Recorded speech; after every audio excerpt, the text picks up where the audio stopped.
नमस्कार, मैं हूं देवंकुर वधावन। राजस्थान तक के सभी दर्शकों का बहुत स्वागत है। राजस्थान में चुनावी रण से पहले बिसात बीत चुकी है और कांग्रेस ने अपनी तैयारी जो है, अपना दमखम जो है, आज प्रदेश के टोंक जिले में दिखाया। टोंक के निवाई क्षेत्र में आज पार्टी की बड़ी नेता प्रियंका गांधी मौजूद थी। उनकी मौजूदगी के दौरान जब वो आई तो एक तरफ अशोक गहलोत और दूसरी तरफ पूर्व उप मुख्यमंत्री सचिन पायलट मौजूद थे। जब प्रियंका गांधी ने अपना भाषण शुरू किया, नाम लेने शुरू किए, तो सुखजिंदर सिंह रंधावा, गोविंद सिंह डोटासरा जो कि प्रदेश कांग्रेस अध्यक्ष हैं, और तमाम जो लोग मौजूद थे, अशोक गहलोत के नाम के बाद उन सबको छोड़कर सबसे पहले सचिन पायलट का नाम लिया। प्रियंका गांधी की इस जनसभा में मौजूद जो तमाम नेता पीछे मौजूद थे स्टेज पर, गिन गिनकर प्रियंका गांधी ने अशोक गहलोत की योजनाओं की तारीफ तो की, पर साफ तौर पर जो निशाना था वो केंद्र की नरेंद्र मोदी की सरकार पर था। उन्होंने कहा कि 1000 रुपए का सिलेंडर है, कौन खरीद सकता है। उन्होंने कहा कि राजस्थान में पर 500 रुपए की सिलेंडर की योजना को अशोक गहलोत ने क्रियान्वित किया। इसके अलावा स्मार्टफोन की उन्होंने बात की। उन्होंने कहा कि जब वो महिलाओं से बात कर रही थी, उन लाभार्थियों से बात कर रही थी जो कि राजस्थान की अशोक गहलोत सरकार के स्मार्टफोन योजनाओं की से लाभान्वित हुई थी, तो उनको पता लगा कि राजस्थान में लोगों की, महिलाओं की सोच क्या है। केंद्र की मोदी सरकार पर हमला करते हुए उन्होंने ये भी कहा कि मोदी सरकार जो है वो केवल अमीरों के लिए है, केवल अमीरों का ध्यान रखती है और मिडिल क्लास या गरीबों पर उसका ध्यान नहीं है। उन्होंने आरोप लगाया कि चंद उद्योगपतियों के लिए केवल ये सरकार काम कर रही है, और जब कभी विदेश प्रधानमंत्री नरेंद्र मोदी जाते हैं तो अपने उद्योगपति मित्र अडानी के लिए कॉन्ट्रैक्ट के जरिए या फिर उनको फायदा पहुंचाने के लिए करते हैं, और जो ओल्ड पेंशन स्कीम की मांग कर्मचारियों की है उसको पैसा ना देकर, पैसा जो है वो उनके उद्योगपति मित्रों के कर्जे जो कि हजारों करोड़ों रुपयों का है उसको रद्द करने के लिए या वेव ऑफ करने के लिए वो लगा रहे हैं। जब सचिन पायलट यहां पर बोल रहे थे तब जो लोगों का रिस्पांस यहां पर देखा गया वो देखने वाला था। यहां पर लोगों में एक तरह का जोश था, लोग अपने नारेबाजी जो है नेताओं के लिए लगा रहे थे। पर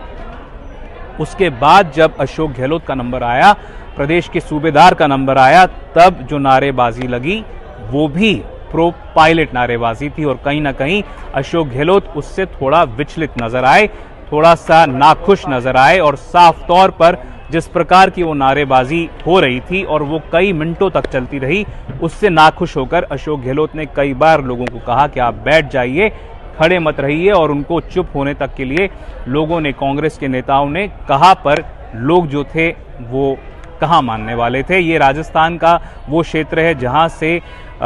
टोंक वो जिला है जहां से सचिन पायलट विधायक हैं, और यहां पर उनकी अच्छी खासी पैठ मानी जाती है। और यहां पर जिस प्रकार का रिस्पांस देखने को आया, लोगों की मांग थी कि सचिन पायलट को कांग्रेस चेहरा बनाए, पर अब चुनाव में ज्यादा समय नहीं बचा है, तो इसलिए लगता नहीं कि फिलहाल कांग्रेस इस मूड में है कि अशोक गहलोत को सचिन पायलट से रिप्लेस करे। जिस तरह से प्रियंका गांधी ने अशोक गहलोत के तारीफों के पुल बांधे, कहा कि राजस्थान में जिस प्रकार की योजनाएं अशोक गहलोत सरकार लेकर आई है, जो सिलेंडर की बात उन्होंने कही, जो उन्होंने स्मार्टफोन की बात कही, और स्टेज पर जो तरह से अलग अलग योजनाओं का, भले ही वो चिरंजीवी योजना हो, बिजली की योजना हो, सिलेंडर की योजना हो, तमाम जो योजनाओं का बखान किया गया, और एक एक करके गोविंद सिंह डोटासरा, सुखजिंदर सिंह रंधावा,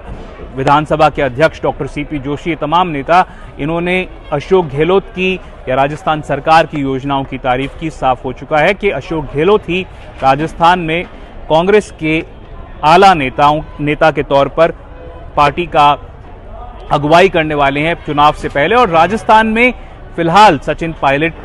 जिस प्रकार के लिए अपनी जगह बनाना चाह रहे थे, अपनी पैठ बनाना चाह रहे थे, वो बनती हुई नजर नहीं आ रही। पर यह साफ है कि राजस्थान में अगर कांग्रेस को जीत हासिल करनी है, तो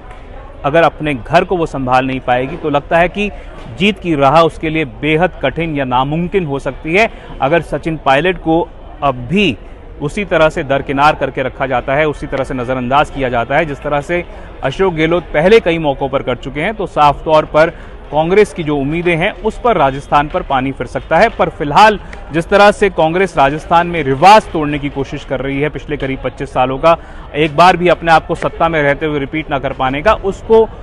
अगर लेकर आगे बढ़ना चाहती है कांग्रेस, तो ज़रूरत है उसको कि वो यहाँ पर अपनी जो गुटबाजी है उसको ख़त्म करे, आपस में जो नेताओं के बीच में द्वेष है, एक दूसरे से मनमुटाव है, उसको दूर करे। सचिन पायलट ने बड़ा दिल दिखाते हुए मुख्यमंत्री अशोक गहलोत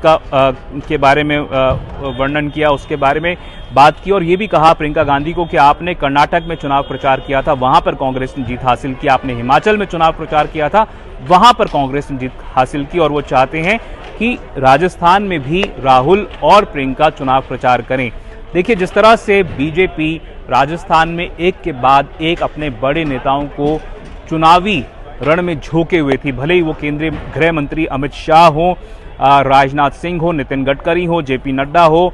खुद प्रधानमंत्री नरेंद्र मोदी कई दौरे इसी साल में राजस्थान के कर चुके हैं। और जिस तरह से राजस्थान में एक कलेक्टिव लीडरशिप दिखाने की कोशिश कर रही थी बीजेपी, हालांकि बीजेपी में भी राजस्थान में कई गुट बने हुए हैं। वसुंधरा राजे पहले जब पार्टी की तरफ से पिछले चुनावों में प्रोजेक्ट की गई थी एज मुख्यमंत्री पद के चेहरे के तौर पर या उम्मीदवार के तौर पर इस बार पार्टी ने अपने किसी भी स्थानीय नेताओं को प्रोजेक्ट नहीं किया है। तो इसलिए लग रहा है कि बीजेपी को अगर प्रधानमंत्री नरेंद्र मोदी को अगर काउंटर करना है राजस्थान में कांग्रेस को, तो एक कलेक्टिव लीडरशिप दिखानी बेहद जरूरी है। पर आज जब टोंक में ये जनसभा हो रही थी तो साफ तौर पर यहाँ पर करीब 10 से 15 हजार लोगों की मौजूदगी ने दिखा दिया कि राजस्थान में कांग्रेस रिवाज को तोड़ सकती है, पर अगर वो कलेक्टिव लीडरशिप को लेकर आगे नहीं बढ़ती है तो हो सकता है कि उसकी जो हालत है वो 2013 के चुनाव से भी ज़्यादा बुरी हो। तो यहाँ पर आज जिस तरह की जनसमूह आया, जिस प्रकार का भीड़ आया, वो मैंने जितनी भी बीजेपी की रैलीज कवर की हैं पिछले कुछ टाइम में, भले ही वो सवाई माधोपुर में हो जहाँ पे जेपी नड्डा और खुद पूर्व मुख्यमंत्री वसुंधरा राजे मौजूद थी, उससे ज़्यादा भीड़ आज टोंक में मौजूद थी प्रियंका गांधी की इस जनसभा के दौरान। और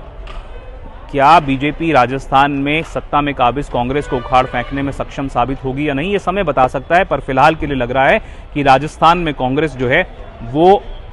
टक्कर जो है वो कड़ी बीजेपी को दे सकती है। राजस्थान तक के लिए मैं टोंक से देवंकुर वधावन।